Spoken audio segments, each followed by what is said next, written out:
Hey folks, Miss Christine again from the DePaul School. Wanted to give a few more tips about trying to get your kids to talk to you about anything. So it's always a challenge and it changes, right, as kids get older. So here's a few tips that I think apply to a lot of different ages.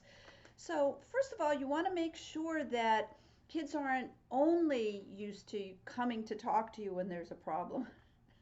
Sometimes they're a little resistant because they're afraid that it's going to be getting in trouble or a lecture or something like that. So you want to designate that talk time or listening time is not the same time to teach them something or to preach about something that you want them to do differently. So another good way to warm things up is make sure that you're having some positive interactions, just some playfulness, some affection. Try to catch them being good. Give very specific praises. Like, I love how kind you are. I'm so glad you're my kid. So sometimes that can get past kids' defensiveness, especially as they get older. Teenagers have a few more walls that we have to get past in order to really make good connections. So make sure there's some positiveness. They need to see that you're in a good mood. If they see a parent smiling and kind of light and kind of relaxed, that's going to be a lot easier and it's going to set the stage for some relaxed conversation. Then, depending on what it is that you're concerned about, maybe you just want to check in with them in general.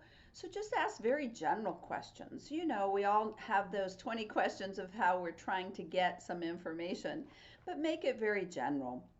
Like what was something that was really fun today? I always start with the positives because that's easier for all of us. So, what was something you really liked about that movie? Or what was something that you really worked hard at this week? Or you're really proud of yourself about? So, all of these things also help build the kids' self esteem as well as strengthen the relationship. So, then back to the communicating and getting them to open up. It's very important that they can get the idea that you want to listen. And so we really want to validate. So rather than a stance of kind of teaching, we want to be able to be curious and kind of wondering out loud and more open-ended.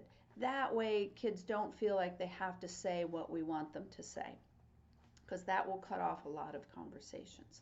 Too quickly giving advice, too quickly telling them what's right or wrong, that tends to cut off communication as well.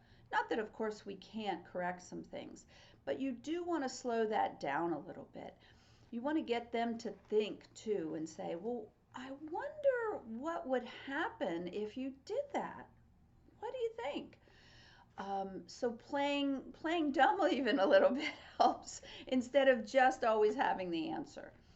So asking open-ended questions can be very specific too. If it's a topic that you really want to address, you might, again, try to get them to tell you what they know. And you might show some confidence in what they know. Like, I bet you already know about this. Or I think a lot of kids understand some of this stuff. What do you understand? So that leads to another way to get them to open up, to normalize what they might be feeling. Don't be afraid of guessing what kids are feeling. They don't really have the concepts and the words that adults do. So it's okay to be able to guess, like, I wonder if you're not kind of mad about that. Do you think maybe you're a little mad? Now, we want to balance that out. We don't want to put words in their mouth. We don't want to feed them information or give them another way to just try to say what we want them to say. We want to really just facilitate them finding the right words. So it's important to make whatever they say okay, and validate it. It's really great that after someone says something, you kind of repeat it back to them, and you don't even have to agree. Basically, that's what listening is. Listening is not always agreeing, right? So they might tell you something and you want to feed it back to say, so you really got mad when you weren't able to do that and you thought that was really unfair, huh? So you're validating their point of view. Any of us want to be listened to, and when we're listened to, we tend to be willing to listen back a little bit better. So I'm hoping these are some good ideas that you can recognize that you have tried to use with your kids already, and maybe you can kind of highlight that to help them be more relaxed and more open with you so that you can be there for them. All right, take care, everybody. We'll talk again soon.